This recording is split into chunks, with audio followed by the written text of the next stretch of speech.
welcome. We can go ahead and get started. We'll do just a quick roll call. There's not very many of us who are actually on the committee here, but Kate, sure, do you have Chair Quick Warner? here? Vice Chair McAllister? Vice Chair Farr? Mayor Vinnis? Present. Executive Committee Member Smith? Oh, here. I was real confused. Mayor Van Gordon?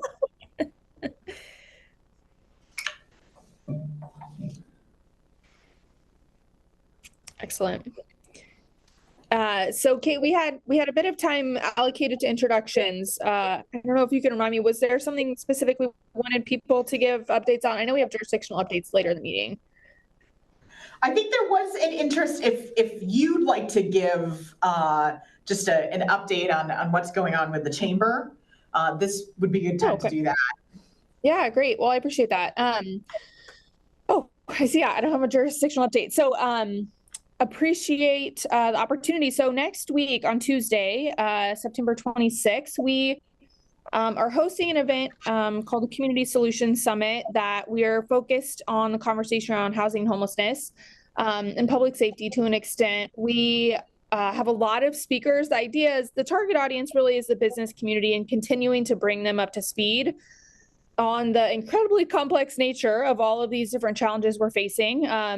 We've been spending a lot of time over the last couple of years doing that, bringing businesses to the table to try to help understand. I feel very passionately that we can't help bring innovative solutions if we don't understand the problem well enough. And you all know, because you've been in it for a lot longer than a lot of these folks who are coming to the table now, it takes a while.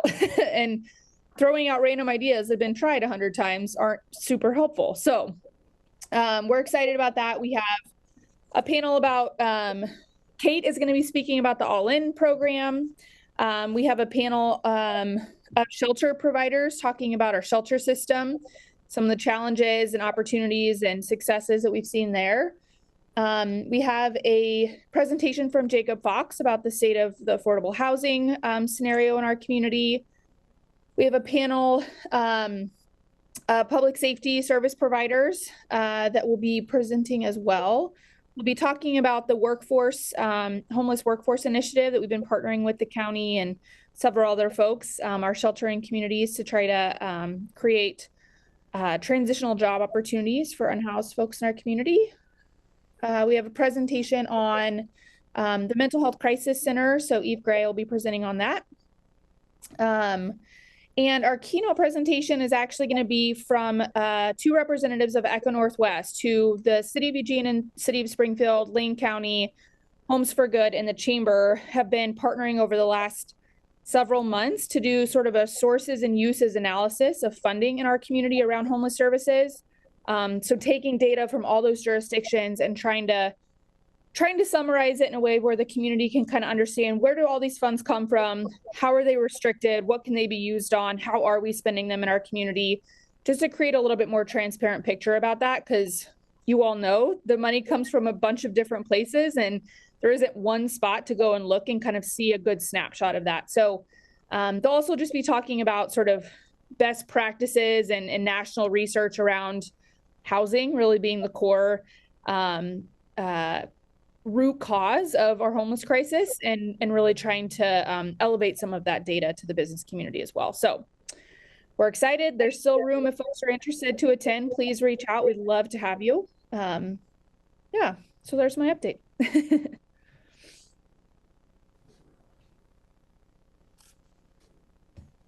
Thank you very much. Yeah, thanks, Kate. So it looks like we still haven't caught Mayor Van Gordon yet. So if it's okay with you, Kate, are you ready to move on to that next piece, or do you want to move anything else up in lieu? I know, I'm happy to. Okay. Let me go ahead and, well, let me just start by sharing that I often get questions from folks as, you know, whether it's PHB members or members of, trying to zoom in so at least you're looking at someone while I'm talking, or members of other county committees, just wondering, what type of control does the Poverty and Homelessness Board have, for example, around contracts? And so if there's someone who feels like, a program is not doing what it should be doing, or, someone has concerns about the program, is it that it ought to be brought to the Poverty and Homelessness Board because there is some level of control within the board? And so I wanted to provide just additional clarity regarding the Poverty and Homelessness Board's role related to county contracts, because it is rather clear that the Poverty and Homelessness Board doesn't have control over county contracts, that there are ways to influence what contracts the county may pursue, for example, through the Poverty and Homelessness Board strategic plan. But if there are concerns about programs, there are other routes to go, and that the Poverty and Homelessness Board itself wouldn't be able to determine, whether an agency is actually in line with their contractual requirements, that would be something that the county would work with. So let me share a really quick slide deck.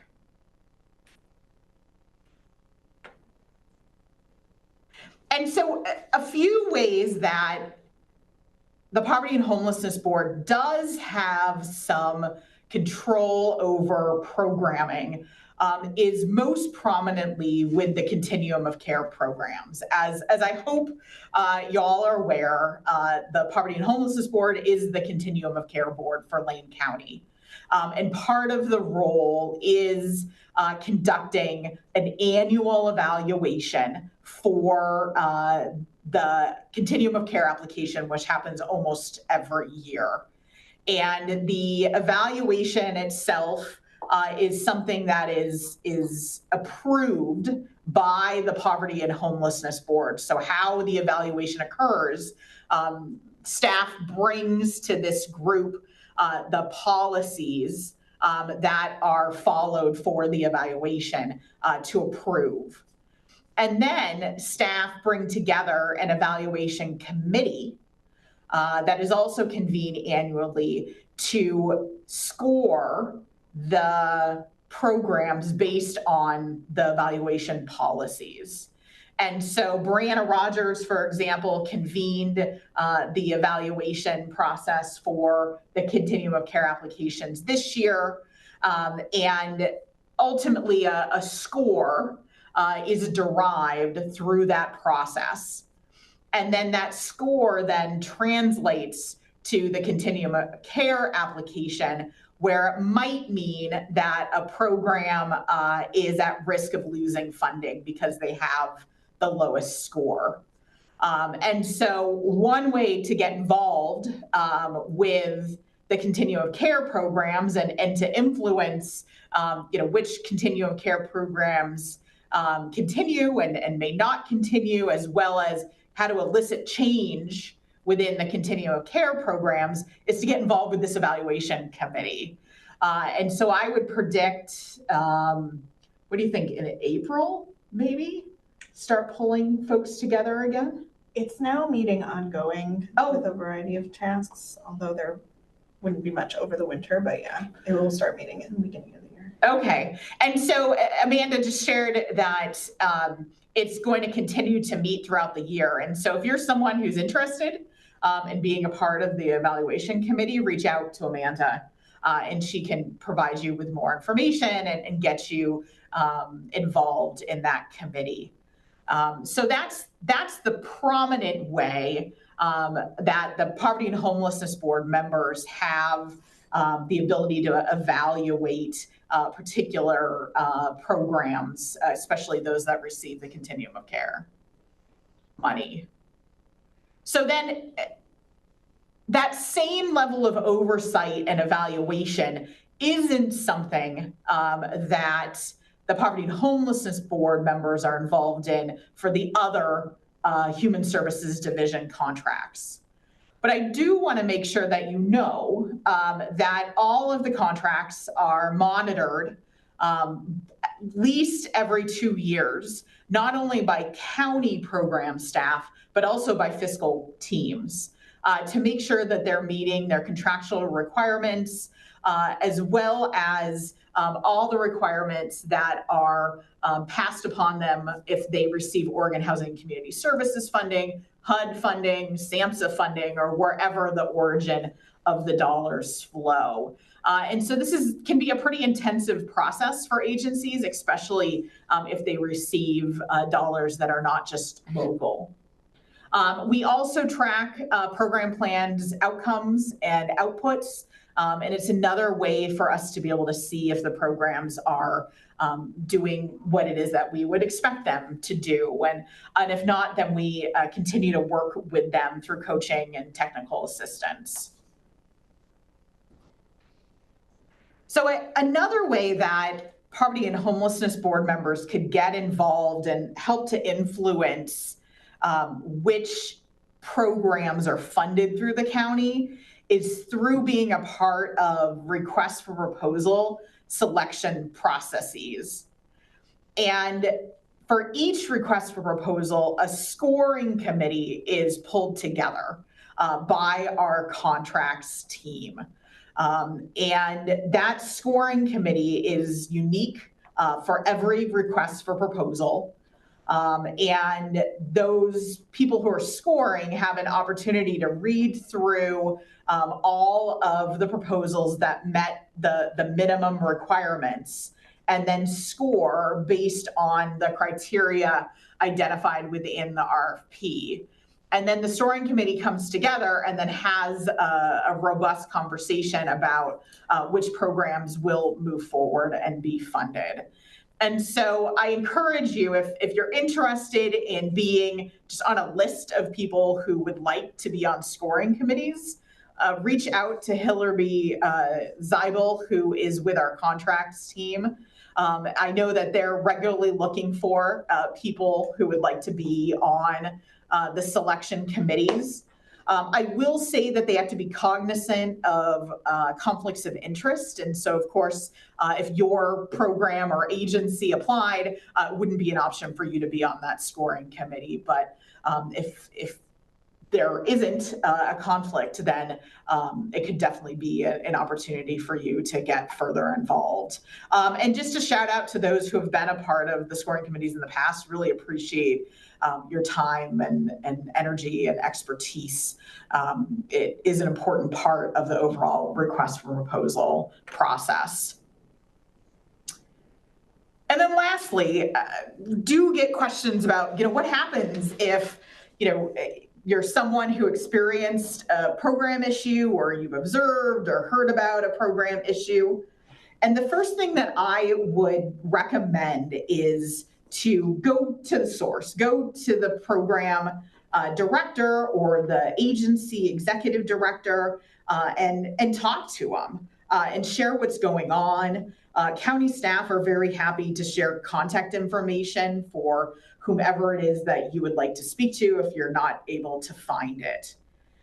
All agencies that receive county funding have a grievance process. And so, if you have a conversation and you feel like the concern, it still continues or that you weren't heard, going through the formal grievance process is always an option.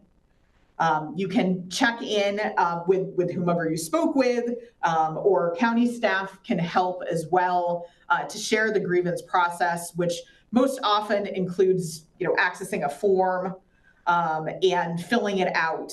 And then the agency would follow whatever their process is, which is usually a supervisor who kind of is above whomever made the decision that wasn't ideal, then takes a look at the situation again and then responds to the grievance.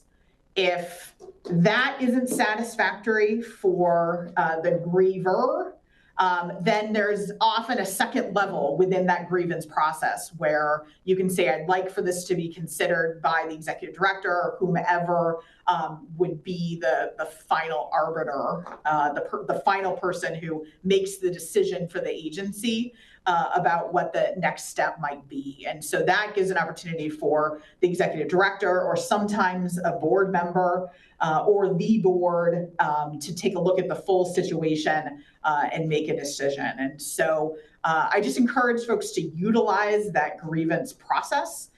It is very much there to be able to help address concerns that come up. And it is from, a situation where maybe there was a decision that someone disagrees with, as well as just broad-based concerns that might be from neighbors or community members. I will also share that as a part of the monitoring process by Lane County, we do ask about grievances and we'll take a look at them and review that the process is actually being followed by the agency. And so, if there's concerns and a grievance isn't filed, and then Lane County asks for a grievance, we think, okay, things are okay. And so utilizing that process also helps to raise, flags for the funders to see, maybe things aren't, let's dig a little deeper. And then lastly, both PHB members and community members are welcome to share concerns with county staff. And we're happy to listen and then, seek additional answers from the provider.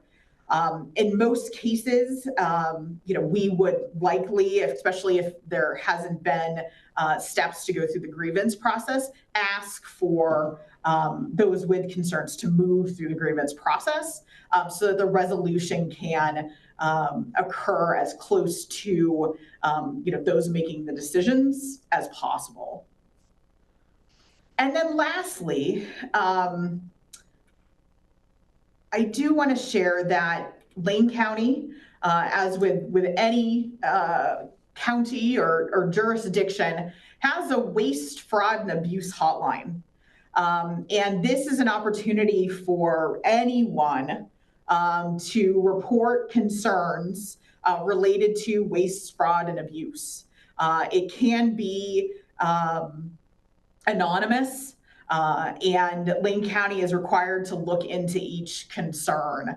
And so this is always available regarding all aspects of the county and the actions that they are doing internally, as well as the programs that they are funding externally. So that's another option for folks, though we do hope that you consider whether something is truly waste, fraud, or abuse before reporting it. So I'll stop there and just see if folks have any questions. Mayor Vinnis? Yeah, thank you. Thank you so much. That wasn't exactly the presentation I thought was coming. So I'm gathering that there were sort of specific requests around programs that may be non-compliant or they didn't seem to fulfill their stated purpose. I was thinking about this a little more broadly that as we, and I know we're about to roll into the PHB HSC relationship, it feels to me that the question, the broader question outside of the grievance question is the alignment between the application process for programs and our strategic plan. And that what we're really after as a committee is kind of knowing what those specific outcomes are. So that feels to me like that's very much within the process that we're looking at. I don't know if you want to speak to that a little bit. I agree with you. And then can also offer that the outcomes and outputs that the programs worked toward in the last fiscal year were recently summarized and presented to the Board of County Commissioners. And so if folks are interested, happy to share that PowerPoint too, to see the progress that the agencies made with their programs.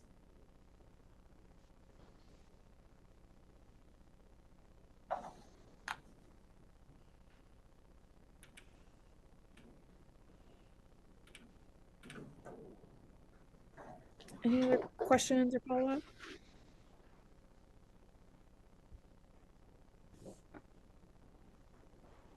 Excellent. Thank you, Kate. Appreciate you giving that that overview. We have Mayor Van Gordon here. So if it's okay with you all, I kind of want to jump back up to the consent agenda just to make sure we get that approved and don't forget to do so before the end of the meeting.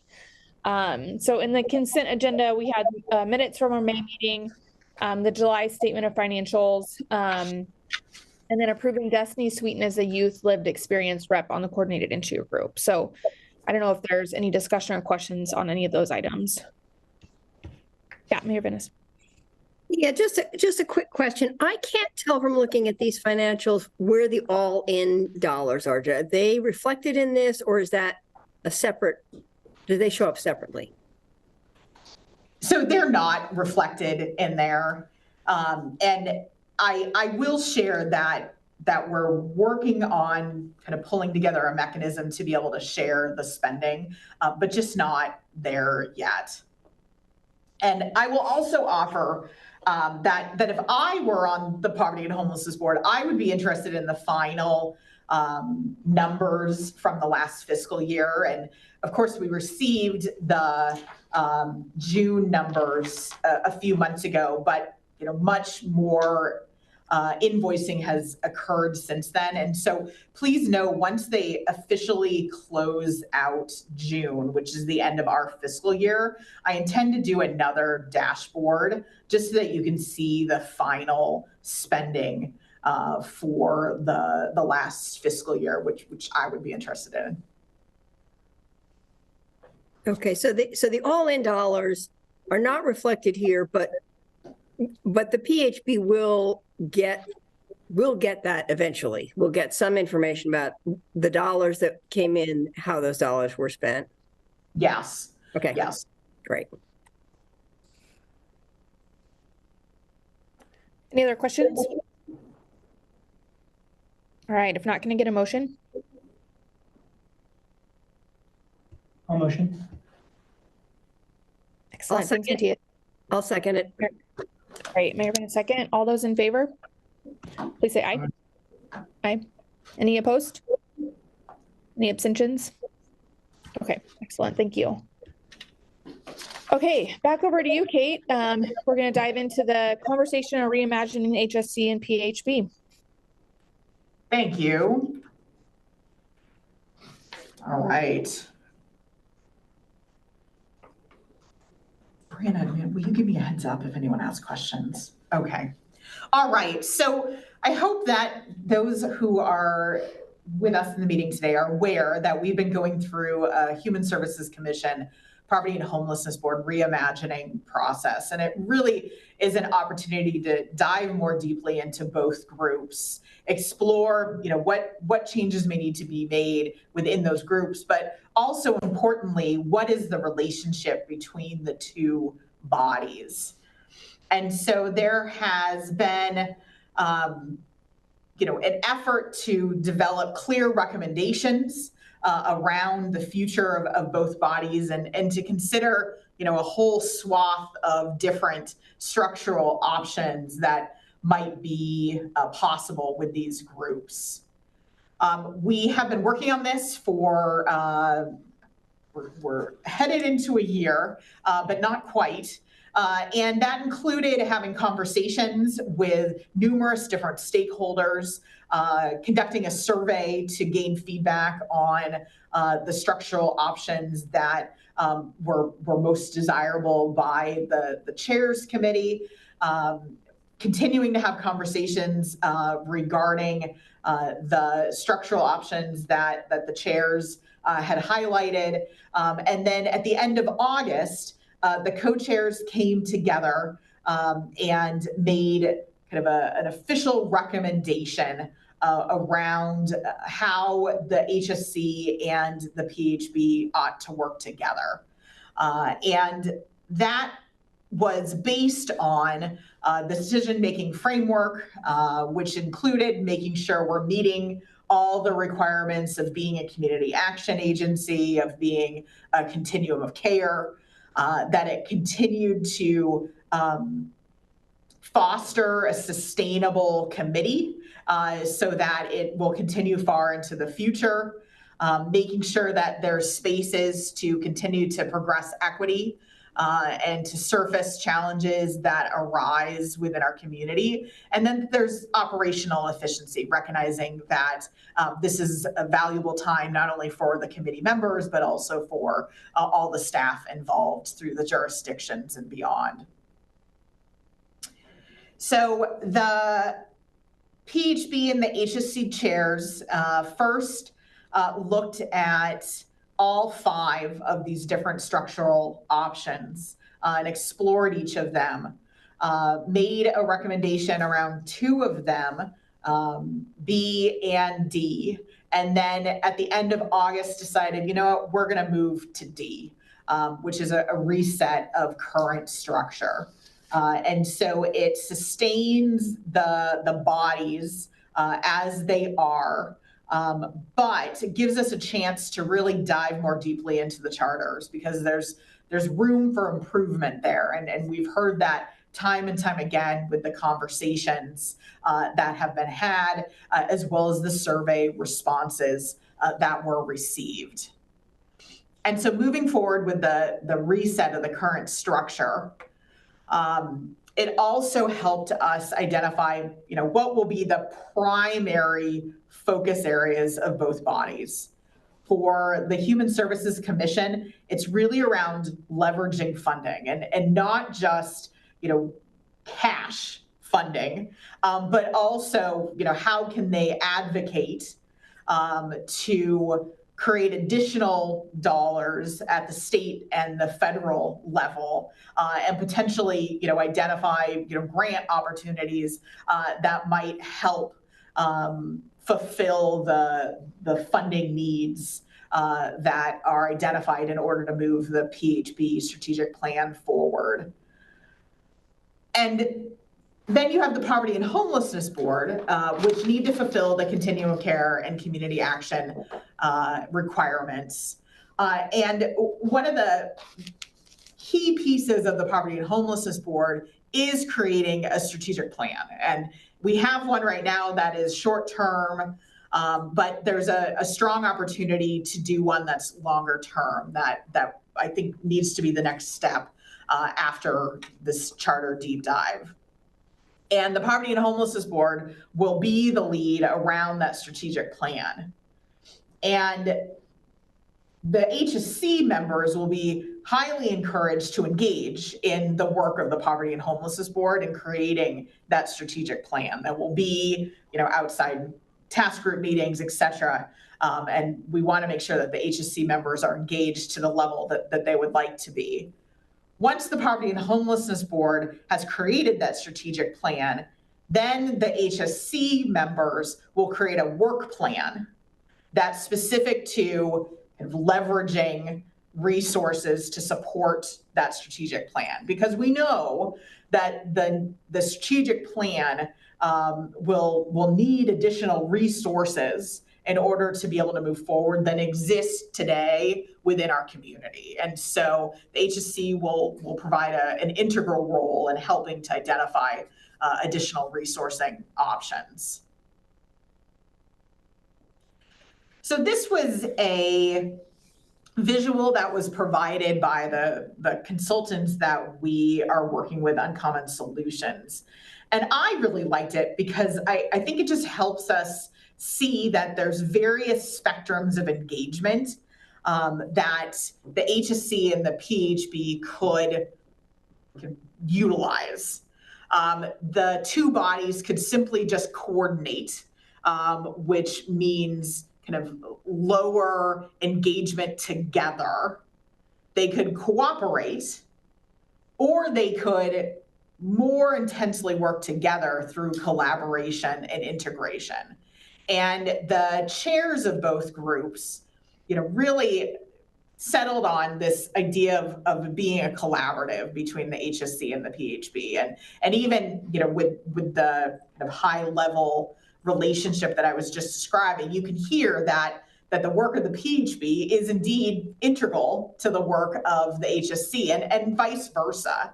And so we see that the relationship, that engagement level really coalesces around collaboration with a bit of integration as well.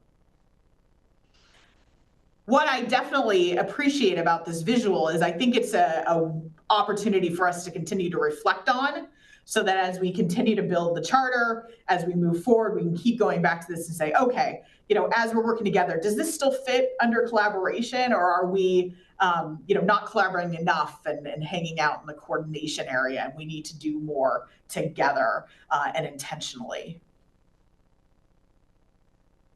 So just a visual representation of the two groups. You have two identified circles, but they do come and meet together and collaborate and integrate in some ways. So the next step is to move into the charter deep dives for both entities. And what we heard from many conversations and surveys that ought to be encompassed in both charter revisions include identifying the guiding values for the group. And that, that often is, forming a group 101. And so that it's a great opportunity to zoom back and talk about those values for both bodies, to make sure that the goals for each bodies and the roles are very clear and defined. Want to make sure it's also clear how the HSC and the PHB work together. And so examples of that is the strategic plan and the opportunity for both groups to meet at least each year together. And that was something that got a lot of enthusiasm, particularly from the chairs, and that there might be opportunities for collective education. I think we're to a point where we recognize, especially for those who work in the houselessness system, that in order to be as successful as possible, we have to work collaboratively with behavioral health system, with the physical health system. And so maybe there's educational opportunities to learn more and to collaborate further collectively with the HSC and the PHB and these other systems of care, who also have their own advisory boards. And then also assess and redefine the member composition. It was made really clear with the HSC, for example, that the membership should expand from just elected officials to elected officials and staff from their jurisdiction to ensure that the jurisdiction is well represented and that staff can help support electeds with their expertise on the topic. So a lot of room for improvement within both charters. We dig a little more deeply regarding the Human Services Commission. Additional changes just for that charter include the focus on policy advocacy, and that whenever starting advocacy, starting small, and sometimes focusing on the low-hanging fruit helps to build success. And so just the recognition of that and the fact that advocacy is greatly needed both at the state and federal levels. And then also the opportunity for shared learning and collaboration at the jurisdictional level. Recently, there was conversation at the HSC about jurisdictions creating policy agendas. And is there a way for the HSC to hear more about what that process looks like, and then also, learn what might be on each jurisdiction's policy agenda. And then also to create space within the HSC charter to potentially grow. Right now we have 3 jurisdictions on the HSC. Maybe there are other jurisdictions that are interested in joining, and so how would they join? And the details of that would be important to have in the charter. Also had thought through the potential of private funders.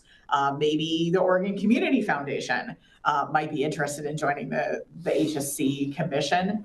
And so, that also would need to be a part of the charter if it's a direction to go. And then I already mentioned the membership expansion. Do you want to take hands now or after? I have one more and then I'll stop. So then the Poverty and Homelessness Board would be clarifying the scope and making sure that it encompasses the anti-poverty work as well as the homelessness work. We know that the homelessness work is often what is focused on within the PHB. And so how do we continue to also make sure that we're focused on the anti-poverty work? Creating a solid long-term strategic plan is a key need. And then also looking at membership of the Poverty and Homelessness Board to make sure that it's aligned with the continuum of care application and the specific populations that it requires us to review as being represented on the Poverty and Homelessness Board. So why don't let me do next steps and I'm happy to take questions. So for the next steps, we are sharing the final recommendations from the HSC and PHB chairs at this meeting. And of course, the HSC meeting on Monday also heard the same deck of slides. We would like to pull together a small task group of PHB members to start creating the revised charter. We'll bring a draft to that group from our consultants, and then that group will continue to make changes and additions and edits. We do then want to bring the charter for the Poverty and Homelessness Board, of course, back to this group to discuss and then approve. And then after that, we would need to bring both charters to the Board of County Commissioners also for their approval, particularly to make sure that the changes in the charter are represented in the county rules and regulations. So let me stop there and happy to take questions. Brianna, whose hand did you see up first? Mayor Van Gordon. Okay. Mayor Van Gordon? So I've got a couple questions here. Sure. So could you go back to slide 11, which was the HSC one? Yes. And of course, And maybe I've got feedback and questions here. Sure. So the description says that we're adding staff, right? And I just want to make sure I understand correctly. That is in sort of a non-voting role, right? So the conversation did revolve around that individual who represents the jurisdiction voting, the staff being able to vote as well as the elected. That being said, the charter hasn't been written. And so those who are helping to draft the charter may change that, but that's where the conversation has been thus far. So I guess my piece of feedback is that I have no issue with staff being added in a technical role. You're especially in a charter change that is requiring a lot more policy advocacy. You shouldn't put staff members in that position. They're not like the elected officials need to have the discussion around policy advocacy and give the staff the opportunity to do the technical work. Thank you. I appreciate that. And I'm happy to make sure the HSC hears that. The other question that I have is, has some discussion happened around this question of policy advocacy? Because all these selected officials come from their own boards, right? And for this to be successful, they cannot be out in front of, and it's not them advocating, it's them representing their boards. So they cannot be out in front of those boards. Yeah, I think that's a great point. And I do think the charter will need to identify whether it is just kind of financial advocacy or if it is indeed the policy advocacy as well through the HSC. I would even argue the financial advocacy for them to support that has to be aligned with where the elected boards are to be successful. Because there are some financial buckets that I might pursue that Lucy might not, or Lucy may pursue that we may not. So, yeah. And then the other piece that I had questions about is I don't think this thing's ready to go until is the time with the council's been scheduled, because the county commission cannot change the HSC charter on its own because the other jurisdictions, it's an agreement between all three jurisdictions.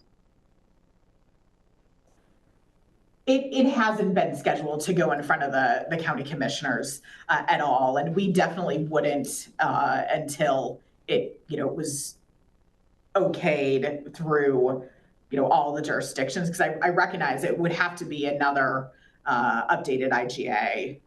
Yeah. And so that when I asked the staff about the city staff, when this is ready to go back, my understanding is that that it's not even ready to have a conversation with the councils. And I think this is more complicated, and I'll let Lucy jump in, than just simply showing up with a sort of administrative change. There's going to have to be actual time answering people's questions about this, because this is significant changes and the cities don't know any, like my city doesn't know anything about it. Like I know something about it as an individual, but I've got probably 4 people that are going to have questions about it. Thank you. I appreciate that. That's a great point. All right. Thank you. Mayor Vinis? Yeah, thanks. I want to thank Sean for that line of questioning, because it's sort of queued up for my own line of questioning. So I think partly where Sean's questions were going is partly where my questions are going, which is that it's still not clear to me where the city of Eugene, where our particular priorities get expressed through this process. And so maybe that's in the charter change, but it still feels to me that I'll sit on the policy and the PHB and we'll talk about a strategic plan, and my counselors will sit on the HSC and they'll vote the dollars. But there isn't a place where the city of Eugene and all of the work we're doing on homelessness gets expressed in this policy. And sort of, so I'm just not sure how that's working, and maybe you can clarify that, or maybe that's part of the ongoing discussion. So what comes to my mind is it would be most greatly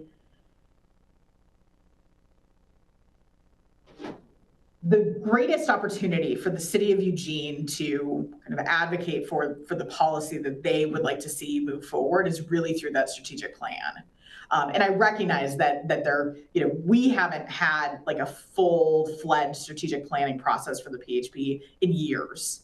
And I very much recognize that, but we have an opportunity to do one that is more long-term and more in depth in the next year. And that very much is an opportunity for the city of Eugene to advocate and share where they would like to see policy go for the community, and to help shape the overall strategic plan, which in turn helps to shape the kind of funding sources that are underneath the poverty and homelessness umbrella, to be able to move programs forward. So it will, it will be an important opportunity to be able to shape the work of the houselessness system through Lane County. So that sounds great. And so my question about this, again, kind of following on Sean's questions, is, when we do the home consortium board, Eugene and Springfield, it goes to each of our councils first for that, before that final approval. And so I'm just wondering, as we do this strategic plan, if that's part of the thinking, is that the PHB might develop that strategic plan, but it actually has to go to Eugene and Springfield councils as well as going before it goes to the County Board of Commissioners. Like, we need to sign off on it, right? So that does call for a more robust process around how that comes to those two councils. So I don't know if that's what you're sort of thinking, but I'm wanting to put a pin on that one, that some clear process so that either the city's effort is kind of considered part of this larger package, or the city's efforts are separate, which I don't think is where we want to go. So yeah, I appreciate it. And the pin, I'm not in a position to be able to share, whether that would be the direction that Lane County would seek to go as far as approval from both bodies. But do think it's an important thing to continue to explore. yeah, I mean, among other things, because the city is providing funds to support the HSE. So at some level, if we're gonna, as we make our allocation of $1 million or 1.2 million or whatever it currently is, that reflects some city priorities in that final plan. And I think that's, I'll say that. And then I think the other piece, sort of, that my other question around that is around the strategic plan itself, because the city also will want, and I think all of our constituents want, sort of very specific outcomes in those metrics of, along the line of what you're really required to do for the all-in funds. Mm-hmm. Yeah, and I think the all-in funds have been kind of a positive change as far as being outcome focused. And I think it makes sense to continue to move that forward as we, look to create a strategic plan. And I also predict that the state will also be continuing providing dollars that are outcome focused too.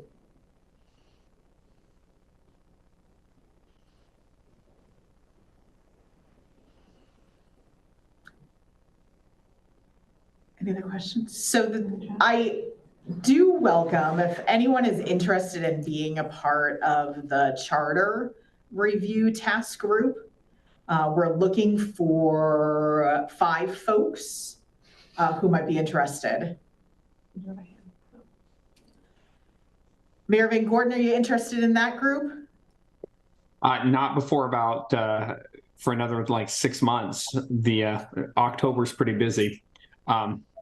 I actually just had a question. If we could get some sort of written update or something delivered to the councils before you start driving some, a lot of work around the charter, and that's simply acknowledging that we kind of need to take some people's temperatures a little bit, or get the material to people instead of producing a product and having it, and having people and not even be in the ballpark. I think this is fine, but it would be like more material would be helpful. Okay, I appreciate that. It's something that we can do. And would the City of Eugene be interested in something like that too, Mayor Venice? Yeah, I think the sooner we have an idea of where it's going, the better. I think our council is very, very interested in this issue, and they're very interested in where the investments are going. And I'll just kind of, not to beat this too hard, but say, almost every year in the budget committee meetings, people question that HSC dollar amount. And so it would be really good to be ahead of that every year and say, these are the outcomes from the previous year. This is where your $1 million went. This is how many people were served. This is how it aligns with the Poverty and Homelessness Board strategic plan. This is how it aligns with the City of Eugene's homelessness housing implementation pipeline. I mean, we need to really connect the dots for the city council. And so I'm totally with John Van Gordon, little advance notice. And then I think some of those metrics.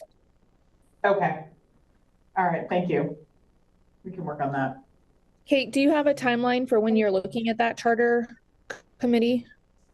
So we're looking to convene in October, and probably through mid-November and meet like 3 times.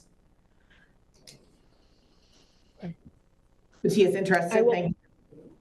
I will tentatively volunteer, but I'm with Sean. I have a ticking time bomb in my stomach at the moment that I'm trying to cram a lot of stuff in before December 15th. So if I can make it happen, I will. Thank you.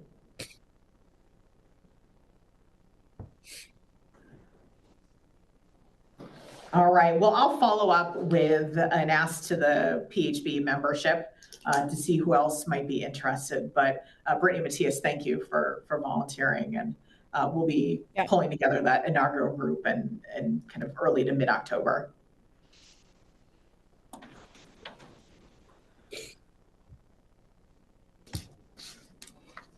Okay, so Commissioner Farr is not here, so hey, I'm tired already. Here's another presentation about the All-In program. That's all right.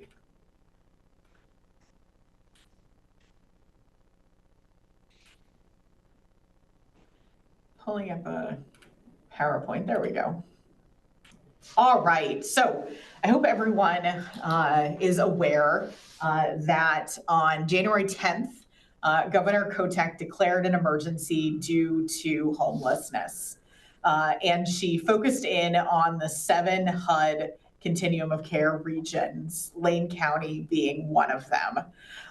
And she condensed the Portland metro area into one region for Multnomah, Washington, and Clackamas counties. You may have seen in the news that just last week, the governor also allocated all-in funding for the balance of state counties. And so all of those counties that are in the dark green now also have all-in dollars and specific outcomes that they're working toward. And so it truly is an all Oregon effort now. So in February of 2023, we pulled together a multi-agency coordinating group. This is a list of the members who are part of the group. It includes our coordinated care agencies, as well as Lane County Behavioral Health and our housing authority, all of whom were required to be in the group. So we continue to move forward. We've done quite a bit in just a few short months. Today, we have 12 out of the 13 agency contracts in place. We do have one where the shelter provider isn't sure if their plan will work out. And so we're just continuing to work with them and see if it does and what type of technical assistance we might be able to provide. Otherwise, all the programs continue to move forward. We are still waiting for Equitable Social Solutions to begin their rehousing program. But besides that, all other programs have begun serving households. And we're providing some pretty significant technical assistance for those who are not. I will share that we are also looking at those who are behind in their spending.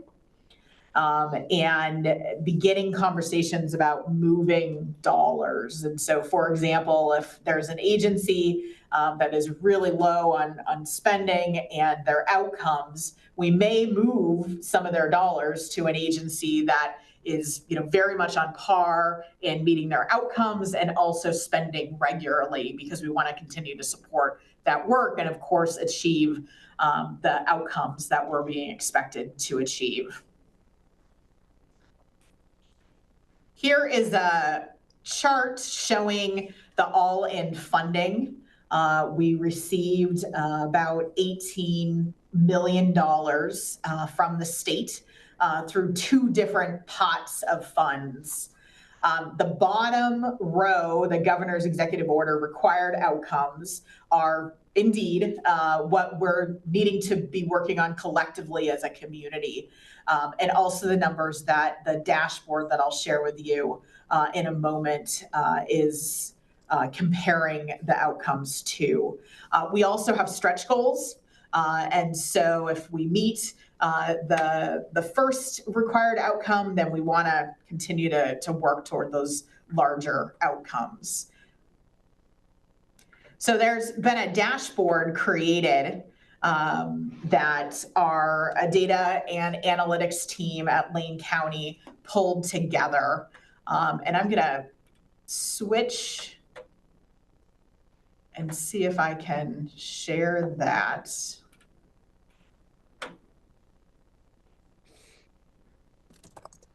Let me see.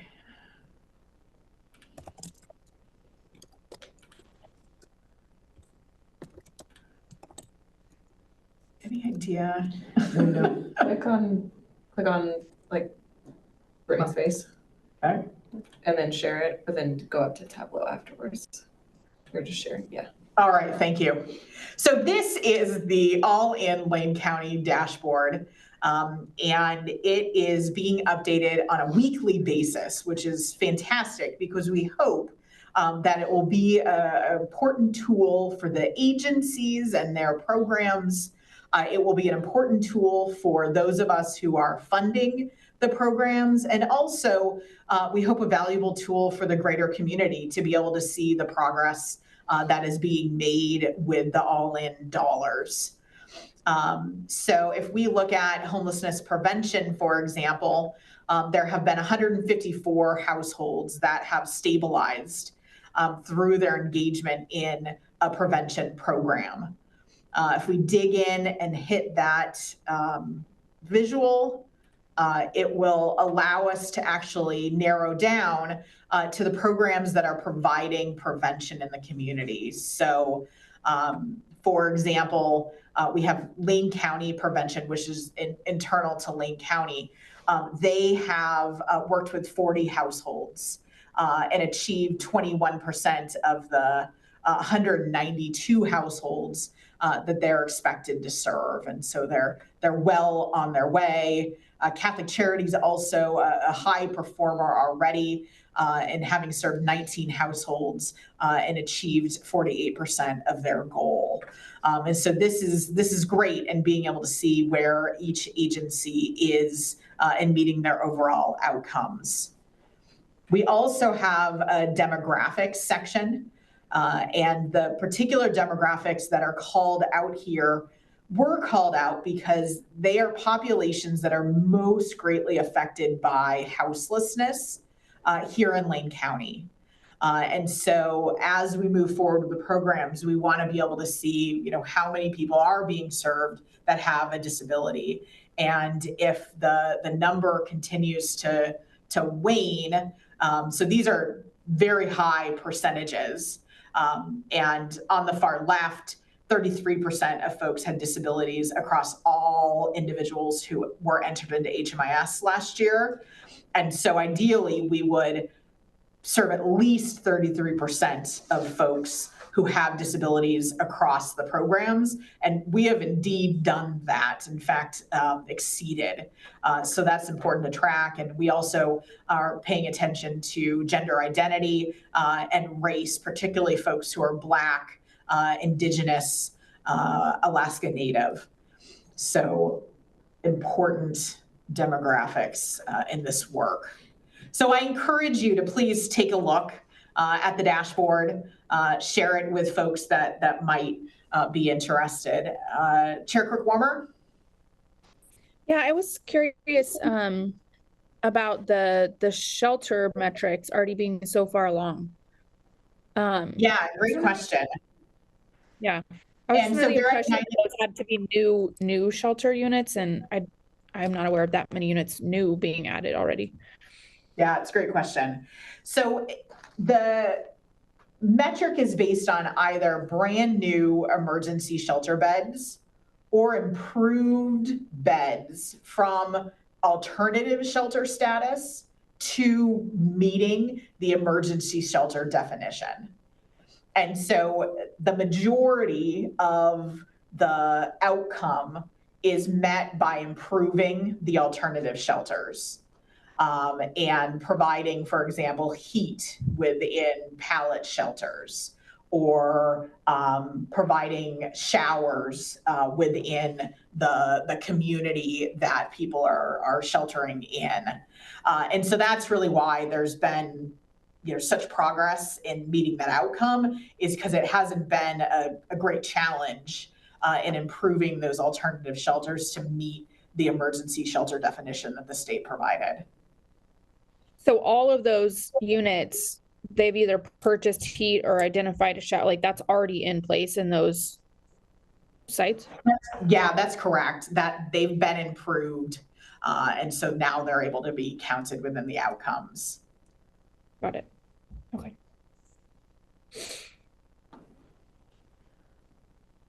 All right, so I'll finish up.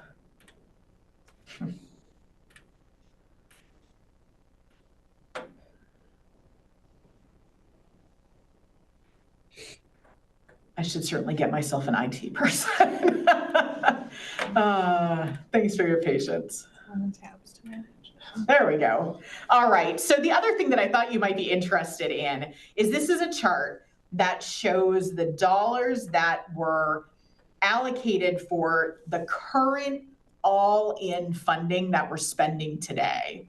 And those are indicated in the column specified early session. And then as the legislative session went on, there was a second bucket of all-in dollars that was allocated, particularly through this SB 5511. And these dollars will be able to go into effect after the first bucket of all-in dollars that we're spending today ends on January 10th. So this second bucket of dollars begins January 11th and allows us to continue spending through the end of the biennium, so through June 30 of 2025. So that's really exciting, because we initially just thought that the all-in dollars would be, at best, 8 to 7 months of spending. And now, because we have the second bucket of dollars, we'll be able to continue all-in work through the biennium. That said, the only information that we know regarding the amounts of dollars Lane County will receive is what's on this page you're looking at. We don't have the by county allocation yet. And so questions regarding, will we have enough money to continue all the programs that we're supporting remain. And we're, in contact with the state, hoping to find out as soon as we can. But we're hopeful, because these are rather large investments, that we'll be able to continue work. And of course, if there's additional dollars, then we may be able to do an additional request for proposal. But again, we need to understand the overall dollar amount that we're receiving. So this is very positive news, and we're pleased to be able to see all-in continue. So not only is all-in focused on programs and achieving outcomes through programs, but there's also a focus on improving the overall system of care for people who are houseless. And so much of that work is happening through the MAC group, that multi-agency coordinating group. And it includes creating a landlord incentive program, which right now is in the works of creating a policy. But we hope that it will, help to incentivize landlords to rent to folks through the all-in rehousing programs, or even for homeowners to consider renting out a room or an ADU. We also are continuing to explore the potential of master leases. There are some community agencies that have master leases right now where they lease with a landlord for maybe 5 units. And then the agency creates a sublease with their tenants, with their clients. And that often is very positive because it means the agency is deciding kind of who goes into the unit and who doesn't, and also has units like ready to go very quickly. The challenge with master leasing is it does put all the risk on the nonprofit agencies as far as, if the client accrues damage or doesn't pay rent, it is the responsibility of the agency to mitigate those issues for the landlords. So we do hope this landlord incentive program might help a bit with that. And then we're also just helping to foster greater collaboration across different systems. We're working on a shelter app that would help community members, particularly those who are living on the streets, understand what shelter might have space available tonight. And then also making some funding changes to achieve the outcomes like I described earlier. So a lot of positive collaborative work that's happening to try to improve the overall system. And then lastly, if you're interested in more information, Lane County does have an all-in website. It includes the link to the dashboard in the outcomes accordion. So you can share that with friends, families, colleagues who might be interested in the dashboard. So things continue to move forward well. We are seeing, strong progress toward the outcomes, and we still have a long way to go. And so we'll be monitoring that very closely. There are, many outside factors that influence the success of our agencies and programs. But I know that they're all, very much working hard to achieve those outcomes and continue to work collaboratively together in the community. Any questions about All In? Mayor Vinnis? I just really want to thank you for this, Kate, and I also want to say how much I appreciate that you are doing both of these two things. You've got All In, and you've also got the PHB HSC envisioning process, and that because it feels to me like there's so much that is being built and that we're learning through the All In process that actually can help inform that envisioning process and those charter pieces. But I particularly, I like this dashboard. I mean, I think as we look at the PHB strategic plan, to be able to sort of dial in our outcomes in this more specific way than we currently do on the short-term strategic plan would be really would be a great step forward. And so I'm glad that you're in the driving seat for both of these things, because there could be some good cross-pollination. Absolutely. Thank you.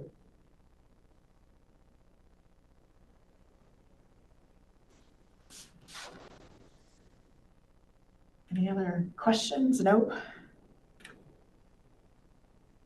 So one great question that I received recently was, why does the state dashboard for All In look differently than our local dashboard?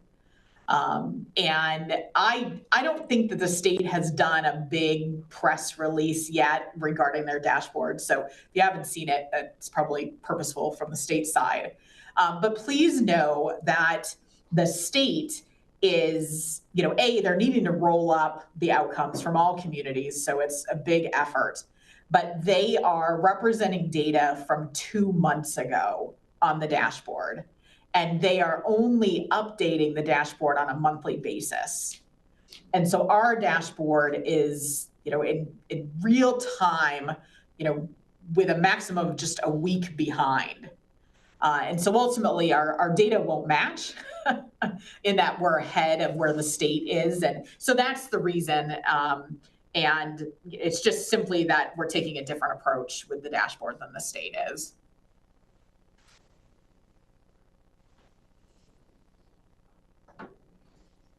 Thanks, Kate. That's super helpful context. Excellent. Okay, we have a couple pieces of the meeting left. Jurisdictional updates. Mayor Vinnis or Van Gordon, either of you want to go first?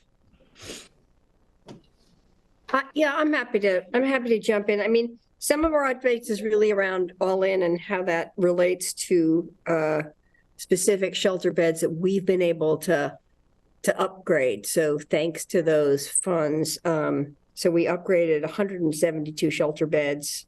We've created 14 new beds, and we have 48 new beds coming along. So that's all good news. The other thing is that you all may have been tracking the challenges that we have during hot days and smoky days in terms of our response to unsanctioned camping sites and how our crews are responding to that. And so the city and the Lane County Public Health have been working together to sort of make sure that we're aligned, that what the public health recommendations are, that the city teams that are out there doing that work are following those recommendations. So in order to kind of recognizing that the people need to stay put if the air quality is terrible or if the heat is very high, and it's been not as clear a protocol, I think, for the city teams, and so we've dialed that in. So we're in good shape with the public health, and hopefully, across the board, how we respond on those difficult days. Excellent, thank you. Mayor Van Gordon? Yeah, so I think we've also seen some of that all-in funding hit mainly around Catholic community services and beginning to upgrade some of those Conestoga huts that were, I know that they were missing things, but some of ours were really maybe at the end of their life. So that was a good thing. The other thing that council has been working on is acquiring a couple more pieces of land that will hopefully turn into housing developments pretty quick. A little bit smaller, a little bit, and this is what my home consortium had on, a little bit quicker to get our arms around, but to get some more units put up. And then, of course, there's always the work around just getting additional housing out there in the community. So signed several letters for people that are going out for funding for that the last couple of weeks. Excellent. Thank you. With Commissioner Farr not being here, I don't know if there's any other updates, Kate, from Lane County. We have a lot of them. I know. Do you have anything else to tell us about? No, you're all for the day. I guess I will give a shout out. Lane County received youth homelessness demonstration program grants from HUD a few years ago. And that was a highly competitive grant where we received about $2 million.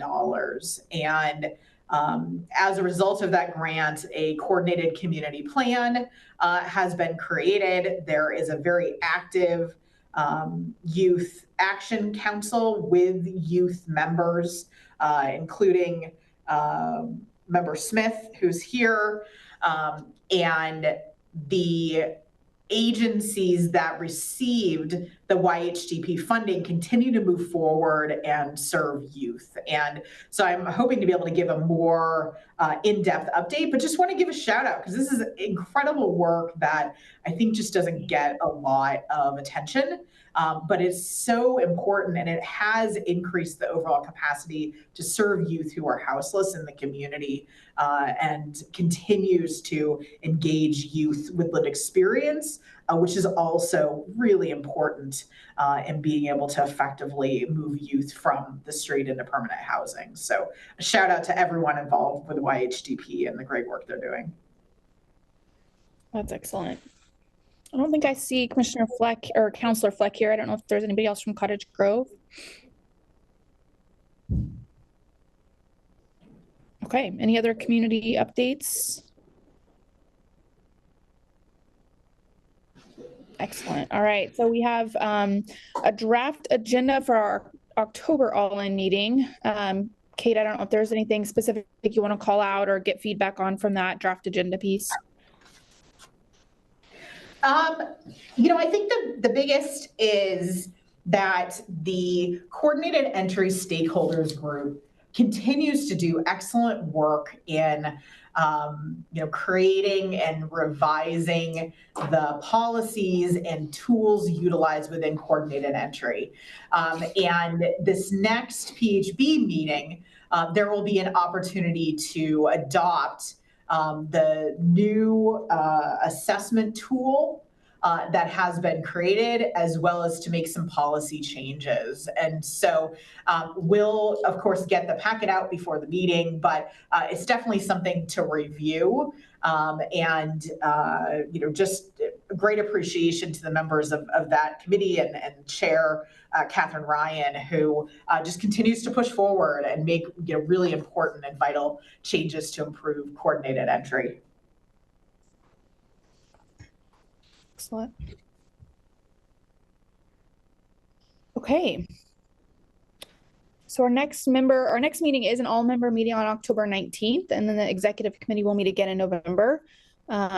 Folks have any concerns, action items, things that they want to see in either of those meetings, make sure to let Kate know prior to her sending out that agenda, which should be pretty much set, but appreciate anybody's feedback.